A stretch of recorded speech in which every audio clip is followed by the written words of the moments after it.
which led to his suspension. NAC finished 16th and are taking part in the relegation playoffs to stay in the top flight. Meanwhile, teams that finished second down through fifth continued with their second leg playoffs for a spot in the Champions League. And here's Michelle with those highlights.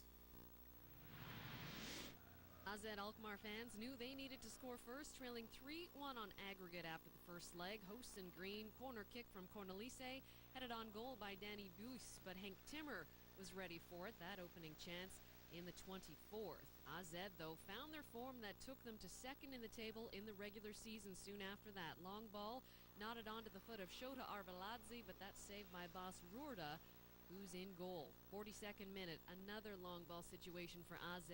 Groningen fails to deal with it, allowing Kenneth Perez the opportunity. Keeper's out to challenge, but Perez gets it back, hitting his open teammate Danny Korvermans, who has the easy goal. 1-0 AZ, and they're off to a great start. With seconds remaining in the half, they had a chance to double their lead. Steinson with the shot between Roorda's legs, only to see it go off the post, and so to the dressing room they go. AZ trailing 3-2 on aggregate. 11 minutes after the restart, Arveladze splits the D with his pass. Hussemogen's shot stopped, but Arveladze right there for the follow-up, slotting that between the two defenders. 2-0 on the day, level on aggregate. 5 minutes later, Groningen takes the advantage back. Jibril Sanko sending it into the area. Buys will be the one to rise above everyone and just catches the post on the right side. 4-3 now on aggregate. Visiting fans going nuts. AZ having to go back to work and pressed for a third. Groningen's defense, though, held firm despite the 2-1 win. Alkmaar lose 4-3 on aggregate to Groningen, who finished 18 points back of them in the regular season. Groningen to the final.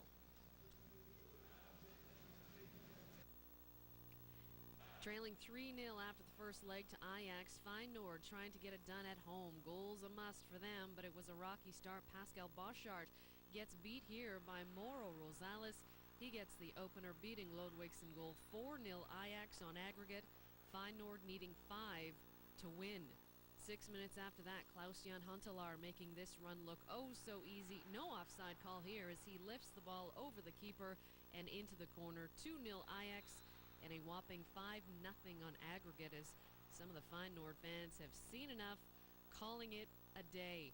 Injury time to close out the first half. Solomon Kalou sets up Pierre Van Hooijdonk. His shot saved. Kalou gets it back, but he hits the post from close range, and Feyenoord go to the break with very little hope of turning this game around. Second half, Ajax did not lay off and picked up where they left off. 5 minutes in, Nourdin Bukhari finishes off the counterattack, putting in the cross from Hedisteus. 3-0 on the day, and an even more painful 6-0 over 2 games. Feyenoord kept plugging away. Boussaboon's ball nodded to Dirk Kuyt by Van Hooijdonk, and his volley too strong for Stekelenburg, who sees that roll over. As Kuyt tries to rally the troops, Ajax would rub salt into the wounds of their hosts, though on 80 minutes, Nicolai Mattia just pounding this ball past Lodewijk, making it 4-1. But Feyenoord's leading scorer, Dirk Kuyt, would have the last word. Minutes to go, he scores his second of the afternoon, 24th of the season. Little consolation, though, as they lose 4-2, 7-2 on aggregate. Ajax moves on to the final as Champions League football for Feyenoord is no longer a dream. Thanks.